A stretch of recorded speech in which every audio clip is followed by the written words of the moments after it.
You're listening to episode 775 of VerySpatial Podcast, December 7th, 2025.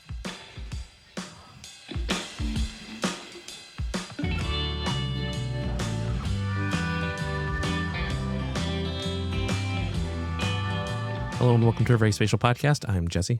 I'm Sue. I'm Barb. And this is Frank. And this week we're going to talk about holidays and gifts and those type of things as we do once a year-ish. So I guess maybe a couple of times we missed, but generally we do this. And this year the conversation, I've titled it one thing. I think Sue's idea originally for it was something different. So my title is Gifts for Your Computer, but Sue will explain what she actually wants to talk about. Well, I don't think it's unrelated. I often get questions kind of, what's your setup? Like, what do you have for a computer and things like that? And I have a very particular setup I like. So I thought it'd be fun to talk about, some of the ways that we prefer to set things up to do the stuff that we do, including our GIS and geospatial technologies. So I'm going to interrupt here. Here's what you need. Go get RAM.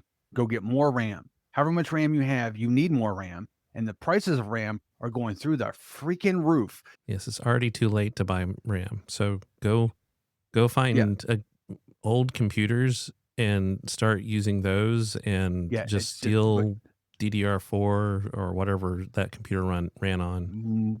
More RAM. That's what, just invest in RAM, because right now it's ridiculous what RAM prices Don't invest in RAM right now, because I think, as everybody else is saying, it's bubble. And bubbles. I didn't mean invest in terms of a return on investment. I meant go spend the money to get good RAM. One, because generally GIS as a whole would typically look at the amount of RAM you have and say, okay, you got any more of that? And it doesn't really matter what that number is. It just will keep using more. So you really can't have too much RAM unless you're using like ArcMap, which in case stop doing that, go get something newer. But you really can't have too much RAM. And especially for investing, one, of course, don't invest on anything we say. God no. Two, don't invest in Micron because they just killed Crucial. So there goes one of the major memory companies. And yes, as Frank says, lots of RAM if you can afford it nowadays. And now as I saw someone pointing out yesterday, Apple's prices for RAM are now reasonable, whereas they've not been for a decade or more. Years. Now it's like, oh yeah, that makes sense for current prices. It's competitive, to use the nomenclature. So yeah, I think the upshot is, and here's the thing with memory in your computer liking it too, is that if you've never had a computer that actually is comfortable, you'll never really know how much better it performs, but they do. And it's an interesting thing, and you'll note. I mean, there's lots of other pieces that go into it, but yes, memory is one. And I get this question a lot. I'll have students just casually write, and I have to tell them, right, this is off the record, kind of thing, not part of my job. But when they show me, look at this one on sale, and I'll look at it, and it'll be like, something, something, something. Oh yeah, something, something, something. 8 gigs of RAM. Hard no. Hard no in this day and age, right? You just can't do that. So whatever budget you have or something like that, it is something that you can usually see a noticeable change if you're able to invest in more. You can check to see if the memory can be upgraded, and many devices it still can be, but there's a growing number because they want the memory and the processor to basically be touching so that they get everything moving faster, where you cannot upgrade memory, and whatever you're buying it with, that's what it has. Yeah. And that's, your iPads, all the Mac devices, a growing number of quote unquote AI PCs have integrated memory. As a general overreach, if you have a quote unquote desktop computer, you probably can upgrade the RAM. You're physically capable of it. Now, whether you have enough slots or enough space for it, that's a whole different question. If you have a laptop, there's an excellent chance you can't. You need to check with the actual manufacturer model. Some do, some can't. If you have a tablet device, nope. Yes. So keep it in mind, especially if you are buying and you're going to have that computer for a few years, laptop or otherwise. What else would you like to have in your computer besides lots of RAM? My other thing, and we can talk about now, or if other people want to interject on the hardware side, is my displays are weird setup and they matter to me a lot because of all the visual stuff that I do. So here's something, and again, this is just my setup because people are, I think, very divided on this. But I actually have a 3-monitor setup on my desktop, and 2 of those are actual monitors, and one is a TV, a 4K TV, and it has a lot of surface area. And so people come in my office and they're like, "Wow, that is really weird looking, and do you like it and stuff?" So again, this is something though for me that is super important is displays and the surface area I have to actually view things. So I think that is something as part of my setup that's a must. I switched and we I think we both switched to the large curved monitor because it distorts things less and it gives you a lot of space, but it sits well on a desk so that it doesn't take up as much of a footprint. It's not to say that's what, I'm gonna keep forever, but right now that's the current setup for the, monitor. So I've mentioned a lot on the podcast my guitar hobby, and part of that, the reason is because I bought a lot of amps, I bought a lot of guitars, a lot of pedals, and some of it is an exploration, trying to figure out what I like and what I don't like, and what works for me, what doesn't work for me.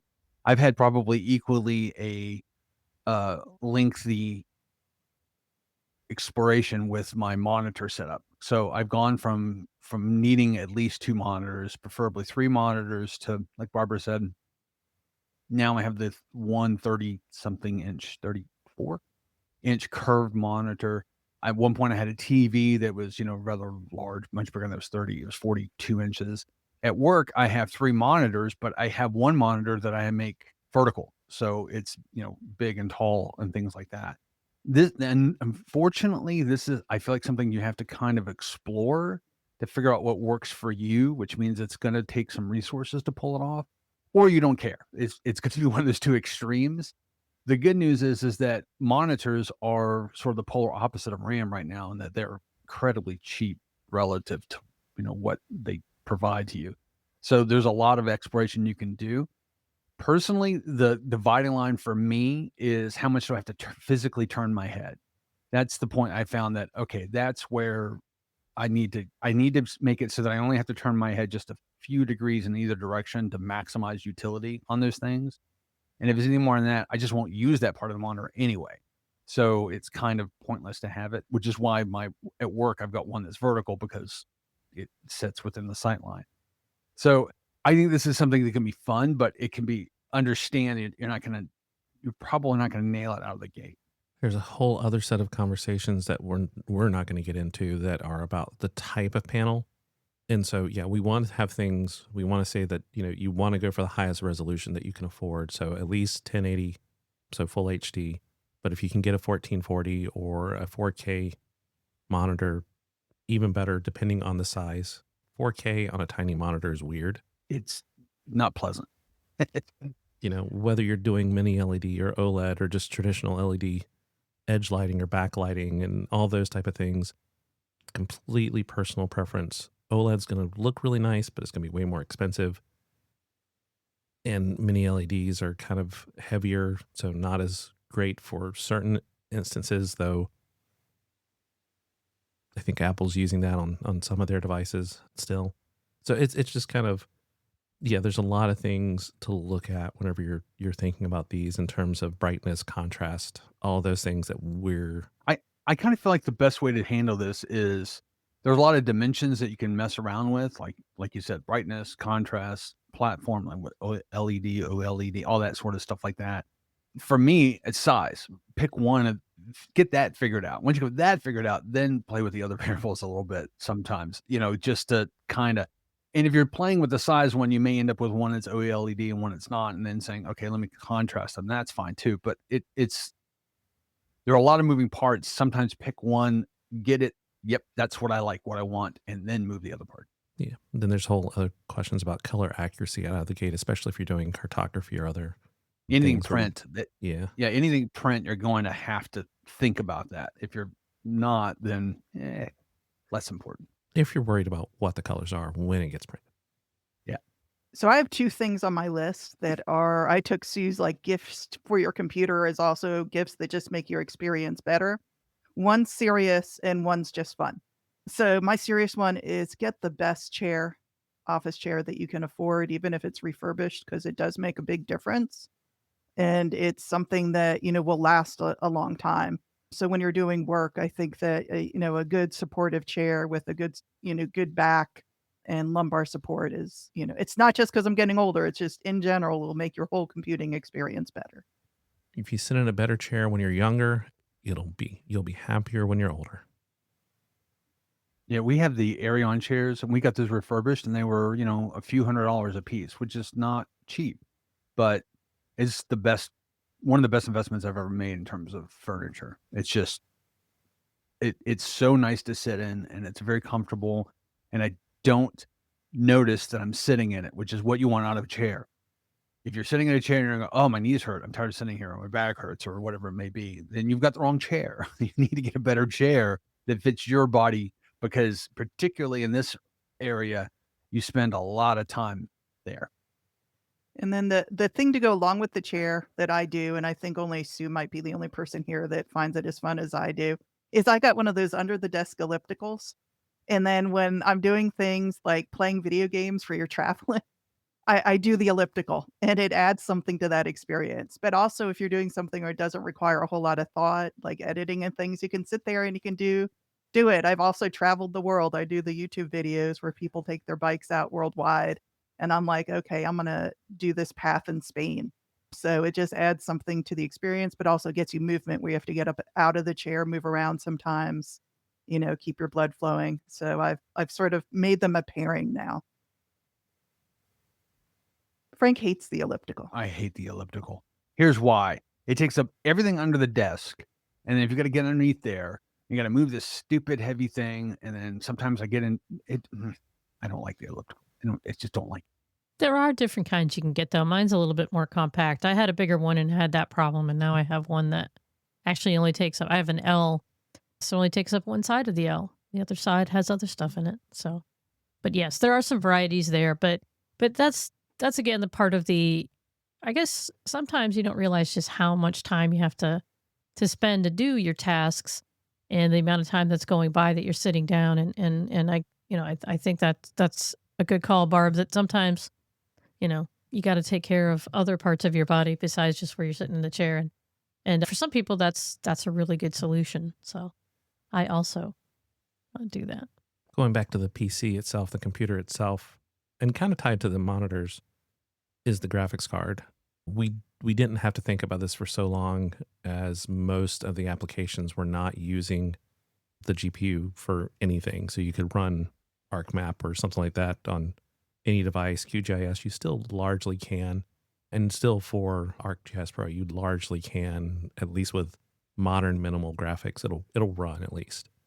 But if you do anything that is a little bit more taxing, if you're doing any AI driven things through deep learning, those type of things, having a faster GPU, having something that has dedicated memory, has a dedicated card, goes a long way to, one, not taking up your memory for the CPU and general processes, but yeah, just goes a long way to making sure that your life is a little bit easier and faster in terms of work. And if you're looking at the different names, I'll call it names, for graphics cards, and you're thinking to yourself, this makes no sense, rest assured, you're absolutely right. It makes no sense. Bigger numbers aren't. Yeah, exactly. Bigger numbers don't necessarily mean better. Letters at the end of them don't really tell you anything necessarily. One is just a weird designation for Dell sticks it in their computers, but it's basically this thing over here. It's a very complicated landscape. My best advice is go find a site that you're fairly comfortable with. I like Tom's Hardware, no affiliation. No sponsorship, anything like that. Just what I like using. I go there and I say, what are the best graphics cards? And they do, I think, quarterly rundown of the graphics cards, and they go, if you're trying to do this, then this is the one you want. If you're trying to do that, this is the one you want. If you're trying to do this other thing, that one. I use that as my starting point. And then after that, I start looking around and saying, well, what can I find that uses that GPU? Now, for personal things, I will say that if you're doing GIS or CAD, most of those tools that are out there will say you want something way more than what you actually need if you're paying for it yourself. So they recommend Quadro equivalent cards for NVIDIA, which are oftentimes 3 to 4 times the price of just the regular consumer level GeForce cards. I will say that NVIDIA does a little bit better job of naming at least their commercial cards. AMD, if you're going to do that, find a friend who understands. Yeah, it's a wild west of insanity. And yes, NVIDIA does do a better job, but that's only because AMD's so awful at it. They're not good at it either, but it's a little better. I mean, a 5090 is better than a 5080. Okay. A 4080 is better than a 3080. Okay. But a 5950 might be better or worse than a 7950 XT or any other 3D. And you're just like, And why? and AI's made this so much worse because at what? Better at what is the real question here. Is some things are better at literally graphics, which is what they're supposed to do, which is, if that's your important bit, then yeah, that's what you need to focus on. Others are on computational. Well, that's more based upon doing AI things. And so, what you're going to need, I don't know which one's the more important thing. It's a little hard to figure out. And it is a place where memory is important as well. So a 3060 that has 6 gigabytes of RAM versus a 3060 that has 12 gigabytes of RAM is a very different beast. Okay, so I have another one that you should get for your computer. You don't have to. This is just more of a fun thing, but it's something that's necessary. Most people, most of the time, use whatever crappy keyboard came with whatever they bought. Some cases you can't do anything about it. It's built into a laptop, for example. Nothing you can do about it. That's fine. But if you've got your own ability to hook up your own keyboard, mechanical keyboards are glorious now. They're just so nice. They're so pleasant to type on, and they don't cost an arm and a leg. You can get a decent one for 50 or 60 bucks. You can get a fabulous one for 120 bucks, which relative to like a $20 keyboard, that may sound like a lot, but it's not that big of an investment to even get the Cadillac, so to speak, of some of these mechanical keyboards. The other cool thing about them is you can customize the switches themselves. So most of the mechanical keyboards, you can pull the key off and you can pull the switch out.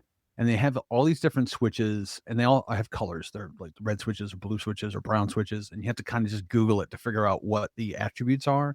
Some of them are very clicky, which may be a good thing, maybe a bad thing, depending on your environment. Some of them are a little more spongy and quieter. Some of them are spongy and clickety. Look at that, but you can replace all your switches, and it's not that much money.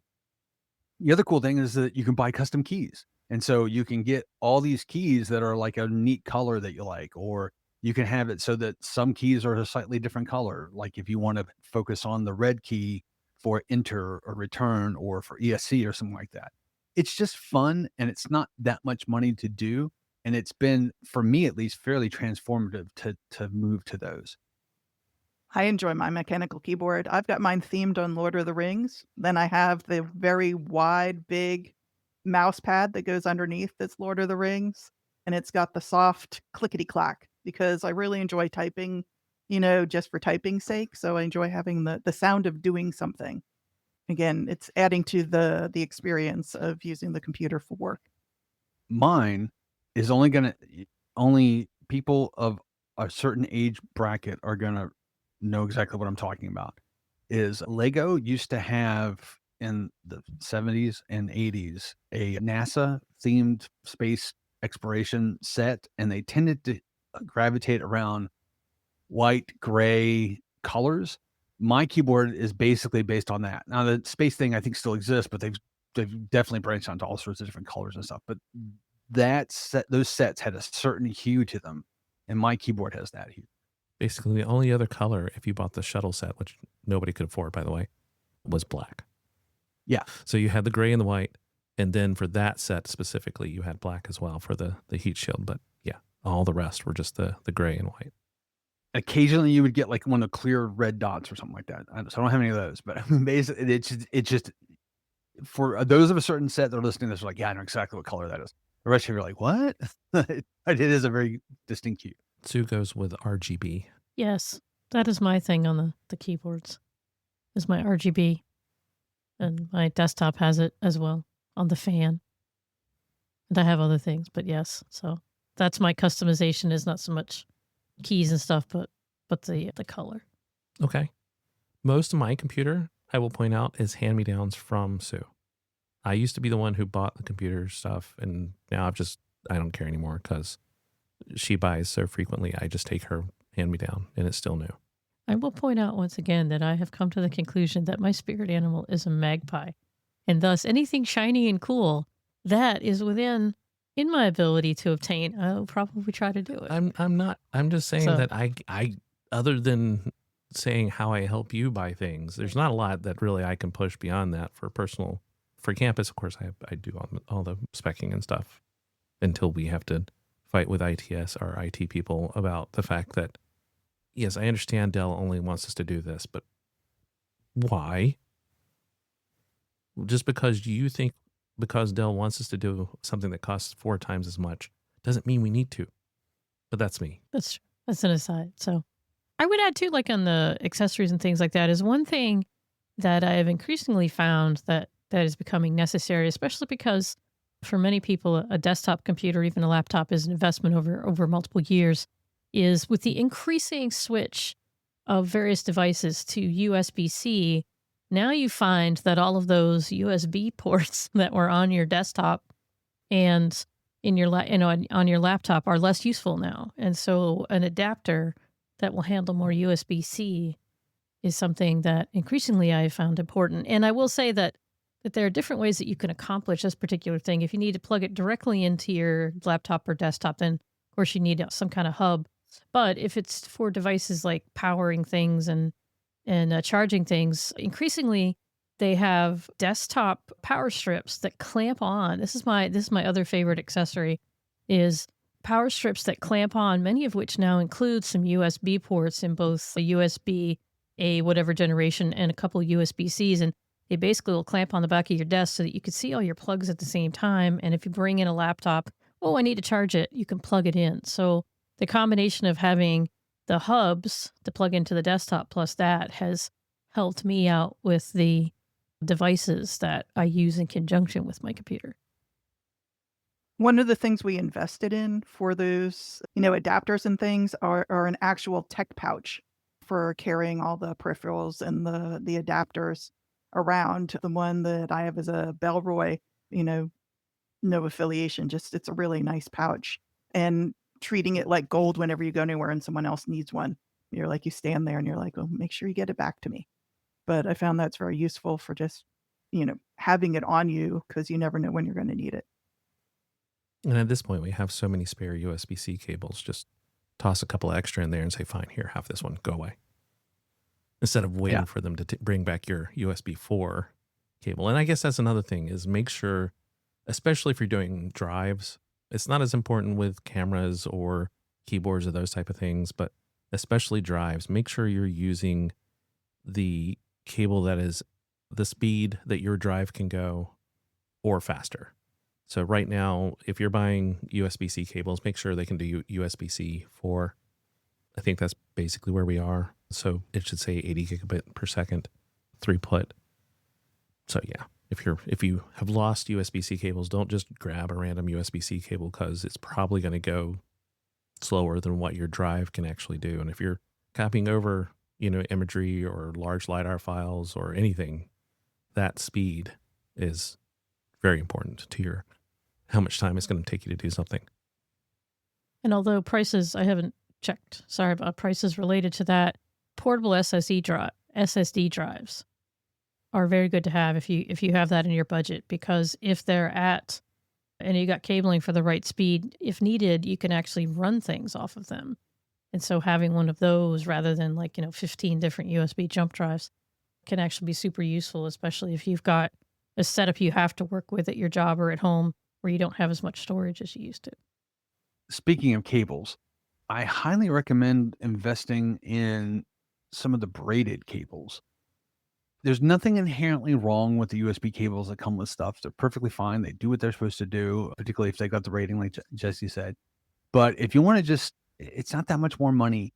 And let me tell you, those braided cables, which come in all sorts of different colors and all sorts of different lengths, they're just a little nicer to work with. They tend to, for whatever reasons, I don't know that their diameter is that much smaller, but it feels like they are. They're a little more premium feeling. And I found that they, generally speaking, go into a little bit more easily go into a steeper, bend or something like that if you need to. So, it's a little splurge. That's what I'm saying. Splurge a little bit, get the nice braided ones. They're Yeah, cool. I mean, our old cables, you had them at an angle for a few months and they start cracking, and you've got to replace it eventually because the wires start sticking out and your speed's gone, power's not going through and all that. So they are a little bit more reinforced. It's not like Kevlar or anything, though I think some of the early ones were literally made of Kevlar, but nowadays it's just, better material, and you're not going to get that cracking and things that are going to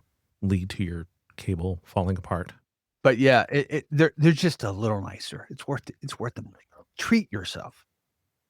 I'd say along with that, treat yourself, get a good mouse. And I haven't found one that I can't kill yet because I'm very hard on my peripherals. But, a mouse is one of the tools that you use all the time. Its accuracy, its efficiency, basically how it glides is going to determine how well you do some of the work that you're doing. So it's worth figuring out what works for you. And I have not found the one yet that's for me, but I keep on looking. And keep in mind that a mouse doesn't have to be a mouse. It can be any number of things. You have track pads, you have track balls, you have things like the Magic Leap where you can literally do hand gestures to control your device. Sue's favorite little racer head. Yes, from the old days. I love that thing. However, I will say this, that I am physically pained watching our young new GIS people trying to do GIS without a mouse on a laptop or something. So I'm always, for those particular tasks, I'm always going to say, even if you have to plug in plug in a USB mouse, please use a mouse. Please stop trying to pinch in whatever in RGS Pro. So that's just my thing for that particular task. Just because you can't use a trackpad doesn't mean other people can't. I watch. It's like it I'm like just makes my saying. fingers cramp just watching. Okay. And I used to carry around, like, I would go and when they had them in the bins at places like Best Buy at $5, I would buy a bunch of mice and I would just loan them out to students who would need to work on their laptops.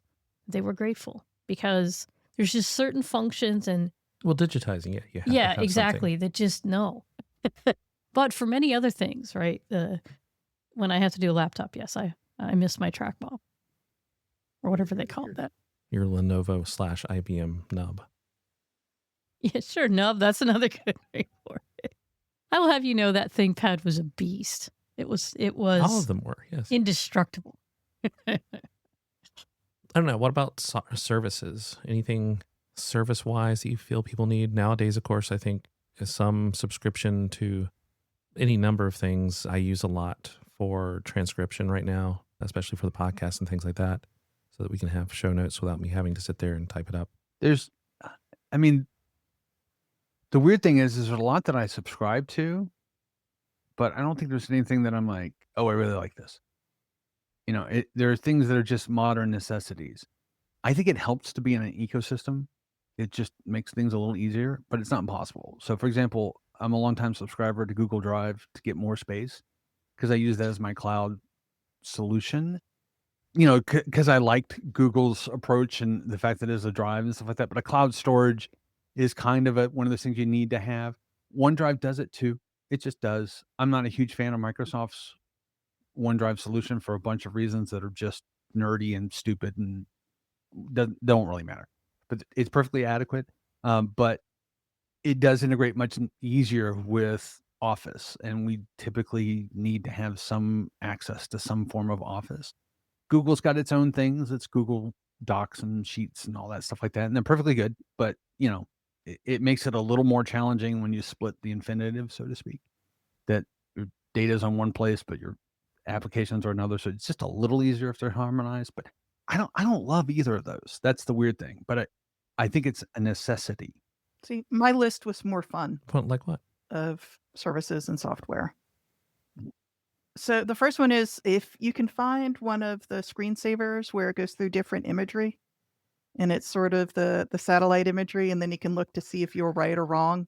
It's just, fun, but a good use of your skills. So I do There's that. I think that's in Google now. Like if you have is it there? I think it's there. It's like you can have a background for your browser that says, guess this place or something like that. Yeah, they have different ones, different types of views. So I thought that was a fun gift for your computer and for yourself. The other one that I found to be really useful is a platform like Trello or Notion. I used both and I liked both, but I've settled on Notion. I think that works best with how I think because of all the things that we have to keep track of for not just project management, but where did I go for that training and what project am I working on now and what is my plan for the future? They've got a free version and then, I up to the paid version because I found it so useful for both personal work and for any projects and jobs and consulting that I'm doing. So, if you haven't used something like that at work, you might find that it's useful at home for your overall geospatial, I don't want to say career, just we do so many things at once. It helps to contain them all in one spot. And if you don't want something like that living on someone else's server, Notion does allow you to set up a local database. And you can, of course, put it on your own server. That way you can access it anywhere. But yeah, so there's options that are out there that get you away from some of the systems. I don't know. We haven't had that conversation in a while of, how much do we trust any of these? And I think our students just keep trusting them more and more, and I keep trusting them less and less. Yeah, that's about right. I don't even think there's a dimension that a lot of people think about. Like it just is. You just give it to them. Here you Well, go. it's kind of like saying, "Do you trust the power company?" I don't know. I need power. I don't think about it. It's kind of that level of I need this thing, and so that's just what I have to do to get that thing, and which I think should be reason to sow distrust, but I think that's where it's at, really. But that's getting way off topic. And then in the absolutely, it's a gift for yourself that you use your computer to go to is I found that I can find a lot of different cartographers and what they're doing on Kickstarter and Etsy. And so those are sites that I just like going to so I can support the work of other people. I've gotten, you know, Rubik's cubes that look like globes made from somebody in France. I've gotten cartographers that I've read their textbooks and then received some of their prints. It's just something I don't think people think about going to, but I found more and more there's more of these artists and cartographers and mappers that are, starting their own companies. Since I guess we'll switch over real quick to the holiday time of the season anyway, but you've got lots of companies, not just on Kickstarter for campaigns or Etsy for shops, but there are companies out there that are map based companies, stores, both online and in person. And so, go out and support them and get something for your favorite geographer. You can get posters, you get T-shirts, you can get earrings, you can get pens, you can get all sorts of stuff. Amazing amount of stuff out there you can get. There's tons of places you can make your own and make and print some out for your I don't know, relatives, friends, whatever you call them. And I will say something that since I hadn't done it a lot until this year, for those of you who have tool sets that you use as subscriptions and things like that, this year a lot more people, it seems, are participating in things like reduced, holiday season reduction on renewing your stuff and things like that. So check that out.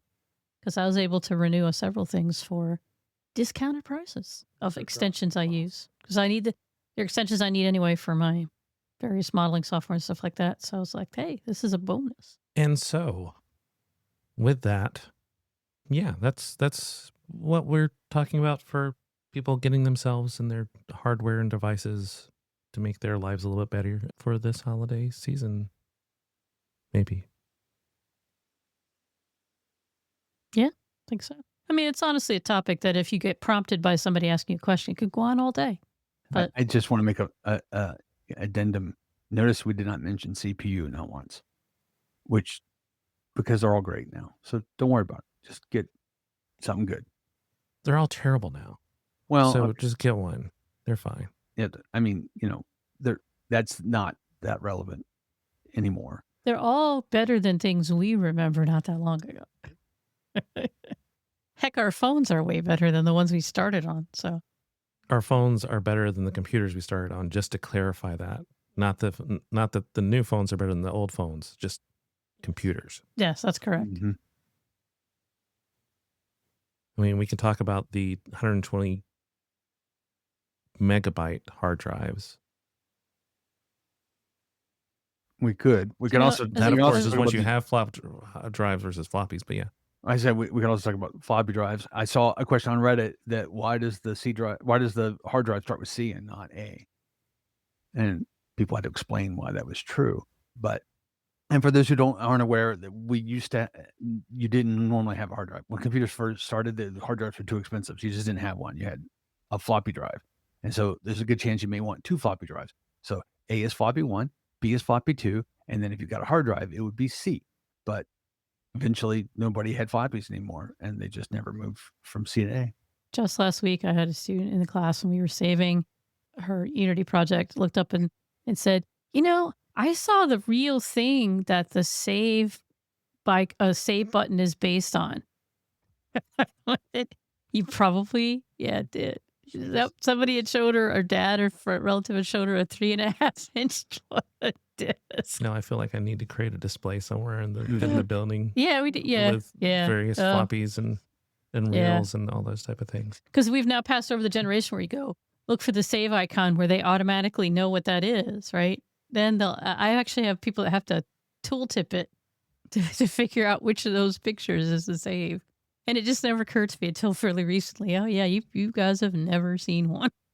I keep some things in my office on a shelf, sort of like a quasi museum, but I'm trying to not collect so many things that I end up like some of the IT people I worked with, where they've got a whole room that's a museum to Dead technology. dead technology. The one that struck me the other day, Barbara actually got a new computer, and it's one we didn't mention, but you can get these little micro PCs. Those are pretty cool now. They're basically a laptop in a little form factor. It's about 5 inches square, about 2-3 inches tall. But I was setting that up, and it obviously doesn't have an optical disc. Very few computers do now, but it used to be a time whenever A was floppy, B was floppy 2, C was hard drive, D was always optical, and then everything after that was whatever it was. And it occurred to me when I was setting it up, because I put a secondary hard drive in there. I was like, "Oh, it's D." I was like, "No, that's not right," because I guess that's fine. it's just these things change. Yeah, that's right. You know what's best. Yeah. Yeah. Okay. So if you want us to add your event to the podcast, send us an email, podcast@veryspatial.com. If you'd like to reach us individually, I can be reached at sue@veryspatial.com. I'm Barb at VerySpatial.com. You can get me at frank@veryspatial.com. I'm available at Kinda Spatial, and you can find all of our contact information over at veryspatial.com/contact. As always, We're the folks from VerySpatial. Thanks for listening. And we'll see you in a couple weeks.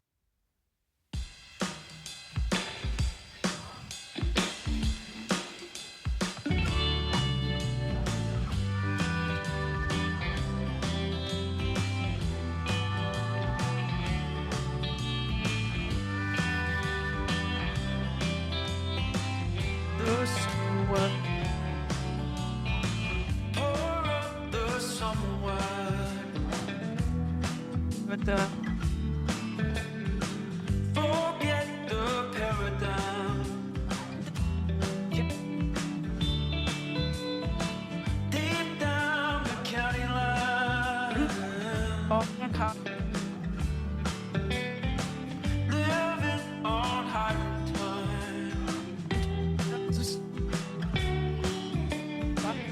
Baby, darling, I just love it here.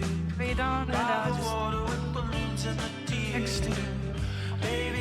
I just love it here next to you, oh, next to you. Beautiful pines, caressing a golden sky, as blue as the vibes, forgiving these faults of mine.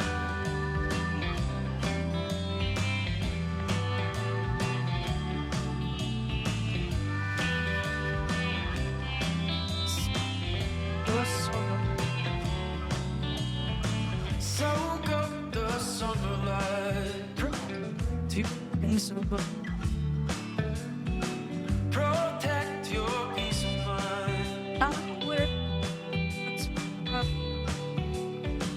I'll wear the heron's fire in northern paradise.